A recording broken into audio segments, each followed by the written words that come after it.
শোণিতপুৰ জিলাৰ তেজপুৰৰ মাজগাঁও অঞ্চলৰ নিবাসী জিতেন্দ্ৰ নাথ শৰ্মাৰ প্ৰকৃতি প্ৰেমৰ আদৰণীয় পদক্ষেপক ভূয়সী প্ৰশংসা কৰিছে অসম চৰকাৰৰ বঁটাপ্ৰাপ্ত প্ৰাক্তন অবৈতনিক বন্যপ্ৰাণী ৱাৰ্ডেন সৌৰভ বৰকটকীয়ে।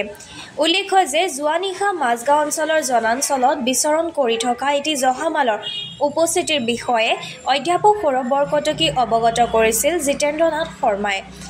জহামালটো উদ্ধাৰ কৰিব আহি আজি থমকি ৰ'ল। অধ্যাপক বৰকটকী আৰু বৰকটকীৰ লগত অহা প্ৰকৃতি গোটৰ সভাপতি টুটুমণি কলিতা। কিয়নো শৰ্মাৰ ঘৰৰ কাষৰ পথটোৱেদি এটা জহামাল প্ৰায়ে ইপাৰ সিপাৰ হৈ থাকে। এনে পৰিস্থিতিত গাড়ী চেপাত বা অন্য কোনোবা মানুহৰ আক্ৰমণত জহামালটোৰ বিপদ হোৱাৰ সম্ভাৱনা প্ৰকট হৈ পৰিছিল।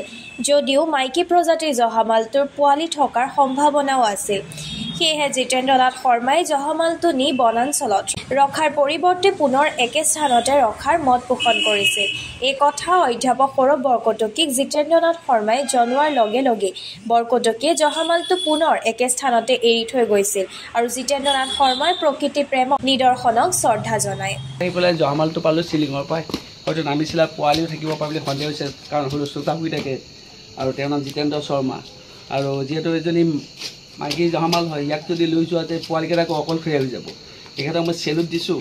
তেওঁ কৈছে থাকক, ইয়াতে আছে, যিহেতু এইটো মোৰ পুৰণা আছাম টাইপৰ ঘৰ আৰু ইয়াত চিলিঙত আছেই থাকিবলৈ। তেওঁ কৈছে আপত্তি নাই, কাৰণ এইটো ৰাস্তাৰ সিফালে আছিলে আৰু এনেকুৱা এটা জেগাত আছিলে, হয়তো গাড়ী যদি আহে, যদি বাইক আহে, হয়তো ৰাস্তাত খটখট পৰচোৱালে তাক চেপি দিব পাৰে। আৰু তেওঁক মই ধন্যবাদ এইকাৰণে জনাইছোঁ, তেওঁ এটা ডাঙৰ আজি প্ৰকৃতি এটা উদাহৰণ দিছে, প্ৰকৃতি প্ৰেমৰ। কাৰণ এনেকৈ সকলোৱে যদি ভাবে আমি প্ৰকৃতিক সুৰক্ষা কৰাত আমাৰ সহায় হ'ব। আপোনাক মই চেলুট দিছোঁ। নাই, আপোনালোকে আহি পেলাই এইখিনি জ্ঞান দিয়াৰ কাৰণে আমিও আপোনালোকক আমাৰতো আমাৰ আগৰ পৰাই ঘৰত থাকে। নাই, আমাৰ ঘৰতো আছেই, তাৰমানে জানো এইটো ঘৰত আছে আৰু ইয়াত পোৱালিও আছে।